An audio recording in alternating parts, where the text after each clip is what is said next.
Shqipëria çrpo vdes në heshtje. Skandali Balloku, Berberi, qeveri e korruptuar, opozitë e heshtur, media e bleur, qytetar të dorëzuar. Nga këto troje është nisur gjithmonë një mallkim, vdes gjithçka në heshtje. Vdes drejtësia, vdes dinjiteti, vdes morali, vdes shteti. Vdes shpresa. Dhe kur shqiptarët pyesin sepse çdo gjë vret, përgjigjja është e thjeshtë, sepse askush nuk flet. Sepse askush nuk ka guxim. Sepse ky vend është transformuar në një laborator perfekt të krimit shtetëror, një vend ku politikanët nuk qeverisin, por sundojnë, grabisin, shantazhojnë, manipulojnë dhe zbrazin pasurinë kombëtare për xhepat e tyre. Në çdo vend normal të Europës, një skandal si ai i zëvendës kryeministres Belinda Balloku, ku telefonatat, mesazhet dhe takimet e fshehta me Ervis Berberin, drejtor dhe bashkëpunëtor në tenderet e manipuluar, janë dokumentuar. Do të ishte fundi i menjëhershëm i karrierës së saj politike. Do të kishte dorëheqje. Hetim penal. Arrestime. Gjykim publik. Media do të ulërinte. Parlamentet do të tronditeshin. Sheshi përpara kryeministrisë do të zjente. Në Shqipëri? Heshtje. E njëjta heshtje që varrosi qindra skandale të tjera. E njëjta heshtje që e ka mësuar klasën politike se këtu mund të bësh çfarë të duash dhe askush nuk të prej. Edi Rama e ka shndërruar vendin në teatër kukullash, ku ministrat vjedhin, premtimet digjen, drejtësia ka sy, por jo gojë, dhe media shndërrohet në një cirk ku paguhen për të qenit të verbër. Skandali që do u binte qeverinë në një shtet normal. Të përgjuara telefonike. Mesazhe të shkruara.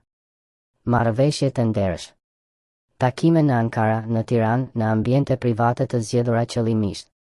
Vendime të parapërgatitura për t'u dhënë para publike individëve të caktuar pa merit, pa konkurrim real, pa transparencë. Çfarë është kjo? Korrupsion i pastër. Abuzim me detyrën. Konflikt interesi. Shkelje e hapur e ligjit. Në çdo shtet evropian, titulli i gazetave do ishte i thjeshtë. Zëvë kryeministria jep dorëheqje. Prokuroria nisë hetimin penal. Kryeministri shpreh ndjese publike. Në Shqipëri? Belinda Balloku vazhdon të jetë zëvë kryeministre. Vazhdon të jetë ministre. Vazhdon të firmos tender. Vazhdon të shfaqet në televizione duke folur për punë të mëdha. Vazhdon të hedhë para publike në projekte që askush nuk i kontrollon. Vazhdon të komandoj të njëjtët institucione që duhet të hetonin atë. Ky vend ka një rregull të thjeshtë, sa më i madh skandali, aq më e madhe arroganca e pushtetit. Në vend të turpit, ata qeshin. Në vend të shpjegimit, kërcënojnë. Në vend të dorëheqjes, marrin poste të tjera. Në një Shqipëri të kriminalizuar, korrupsioni nuk fshehet, ekspozohet me krenari. Berberi, telefonat, tenderet, ato që Tiranës i dhembin, por qeveria i bën së i tër vetat. Përgjon drejtësia. Përgjojnë institucionet ndërkombëtare. Përgjon mediat investigative. Dhe çfarë zbulojnë? Që drejtorët e ministrive bisedojnë si trafikanë. Që tenderet shiten si mall privat. Që takimet bëhen në vende të fshehta, jo në zyra institucionale. Që vendimet merren me telefon, jo me ligj. Telefonatat mes Ballokut dhe Berberit nuk tregojnë vetëm korrupsion, tregojnë shtet të kapur. Tregojnë nivelin ku qeveria shqiptare nuk funksionon si qeveri, por si ndërmarrje private e disa individëve që administrojnë miliarda euro të taksapaguesve. Ky vend nuk është më republik. Është biznes. Është aset personal. Është pronë e atyre që e sundojnë. Tenderet nuk janë për kompanitë më të mira, por për miq. Jo për konkurrencë, por për klientel. Nuk ka vlerësim teknik, ka marrëveshje në WhatsApp. Nuk ka garë, ka ndërmjetësim. E në fund, shqiptarët paguajnë taksa, çmime, borxhe shtetërore, ndërsa një grusht njerëzish pasurohen përtej çdo logjike. Qeveria e skandalit të përhershëm. Kjo nuk është qeveri që gabon një herë. Ky nuk është rast sporadik. Ky është sistem i ngritur. Një kryeministër që qeveris me marketing. Ministra që qeverisin me tender. Drejtor që qeverisin me valixhe të mbyllura. Zyrtarë që shkojnë në Dubai më shpesh se sa shkojnë në Lazarat, Tropoj, Pogradec. Kjo qeveri nuk është vetëm e korruptuar, është moralisht e shkatëruar. Si është e mundur që ministrat u kapën me leje dhënie të paligjshme, asnjë dënim real. Deputet u filmuan me valigje eurosh, të gjithë sot janë të lirë. Kryebashkiak të kapur me përdhunime dhe abuzime të mbrojtur politikisht. PPP korruptive që kanë falimentuar shtetin vazhdojnë të rinovohen. Në çdo vend të civilizuar, qeveria rrëzohet për një shkelje. Në Shqipëri, qeveria mbijeton pas mira shkeljeve. Pse? Sepse Shqipëria është kthyer në territor të një pushteti absolut, ku ligji është letër higjienike për të fuqishmin. Opozita? Tyrnitën mytë më bëi duar ka. Dhe tani pyetja, ku është opozita? Kundër qeverisë duhet të jenë ata që zyrtarisht quhen të opozitës. Por në Shqipëri, opozita është komike, frikacake, e shitur dhe e korruptuar, po aq sa qeveria. Pse nuk bërtet opozita për skandalin Balluku Berberi? Sepse edhe ata kanë të njëjtën histori. Edhe ata kanë vjedhur tender. Edhe ata kanë ndarë pasuritë publike. Edhe ata kanë bërë takime të fshehta me bizneset që u kanë financuar fushatat. Në vend të luftës politike, kemi pazar politik. Në vend të protestës, kemi heshtje. Në vend të moralit, kemi interes. Opozita në Shqipëri nuk lufton për drejtësi, por për radhën e vjedhjes. Sot sundon njëri grup, nesër sundon tjetri, por populli është gjithmonë i njëjti, i mashtruar, i varfër, i përdorur, i shfrytëzuar. Media, e bleur, e kontrolluar, e heshtur.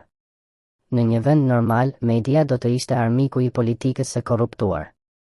Në Shqipëri, media është vegël e saj. Gazetarë që heshtin. Televizione që shesin lajme.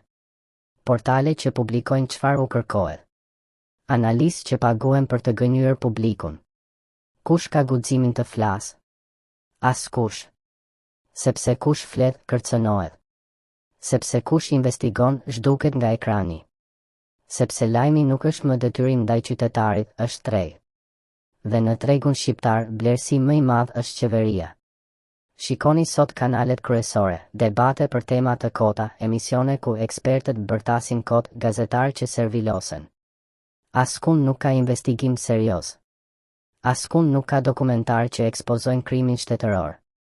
Askund nuk ka guxim. Kjo nuk është media. Është propagandë. Është fasadë. Është turp kombëtar. Qytetarët, gjysmë të dorëzuar, gjysmë të pafrikshëm. Këtu vjen pjesa më e dhimbshme, vetë shqiptarët. Qytetarë që shohin çdo skandal dhe thonë, "Ç'a të bëjmë?" Qytetarë që flasin vetëm në kafene. Qytetarë që nuk protestojnë. Qytetarë që nuk kërkojnë llogari. Qytetarë që nuk reagojnë edhe kur ju vidhet buka nga sy. Arsyeja pse kjo qeveri ekziston, pse ky sistem kriminal funksionon, pse korrupsioni është normalitet, është e thjeshtë, sepse populli ka heshtur. Sepse është lodhur, thyer, trembur, varfëruar, manipuluar. Ka dy lloje shqiptarësh sot. Ata që duan të ikin dhe ata që duan të përfitojnë. Shqipëria është vendi ku njerëzit nuk luftojnë për drejtësi, por ikin drejt drejtësisë të tjerëve. Është vendi që po vdes, jo nga diktatura, por nga dorëzimi. Shqipëria sot, një shtet pa shtet, një popull pa zër, një ardhmë pa shpëtim. Kjo nuk është më çështje politike. Është çështje morale. Është çështje ekzistenciale. Ju vjedhin çdo ditë. Ju mashtrojnë çdo ditë. Ju mbajnë si peng. Dhe ju heshtni. Ndërkohë ministrat ndërtojnë vila, blejnë makina, veshin orë me mijëra euro, bëjnë pushime në Dubai, bëjnë investime me para publike dhe askush nuk pyet. Si i gjeni këto para, pse nuk jepni llogari, pse drejtësia nuk ju prek? Përgjigjja është e thjeshtë, sepse ju nuk kërkoni. Shqipëria nuk po vdes nga keqeverisja, po vdes nga dorëzimi. Në fund, një pyetje e thjeshtë, a do të pranoni këtë? Skandali Balluku Berberi është vetëm një pikë në oqeanin e pislëkut politik shqiptar. Por është një pikë e mjaftueshme për të kuptuar se sa i kalbur është sistemi. Dhe nëse sot, pas të gjitha provave, pas të gjithave dëshmive, pas të gjitha skandaleve, kjo qeveri vazhdon, opozita hesht, mediat heshtin dhe qytetarët heshtin, atëherë nuk kemi më shtet. Kemi një kufom që ecën. Një republik që jeton vetëm me emër. Një popull që ka harruar çfarë është liria. Nëse kjo nuk ndryshon, Shqipëria do vazhdoj të vdes. Ngadalë, pa zhurmë, pa krisma, pa luftë, thjesht duke u zbrazur. fshatrat bosh, qytetet pa të rinj, fabrikat pa punëtor, universitetet bosh, shkollat bosh, vend i vjedhur, vend i djegur, vend i varfër, vend i braktisur. Kjo është Shqipëria e sotme. Dhe çdo ditë që qytetarët heshtin, vari i këtij vendi thellohet. Askush nuk do ta shpëtojë Shqipërinë përveç shqiptarëve. Nëse shqiptarët nuk flasin, nëse nuk protestojnë, nëse nuk kërkojnë drejtësi, nëse nuk çojnë përpara hetime, nëse nuk detyrojnë politikanët të japin llogari, atëherë ky vend nuk do ndryshojë kurrë. Qeveria nuk do jap dorëheqje nga turpi. Opozita nuk do bëhet e ndershme nga morali. Media nuk do bëhet e lirë nga dëshira. Drejtësia nuk do çlirohet nga frika. Forca e vetme është populli. Po populli ka heshtur. Dhe kështu Shqipëria shkon drejt fundit të saj. Jo se nuk ka krim, por sepse nuk ka reagim. Kjo është e vërteta.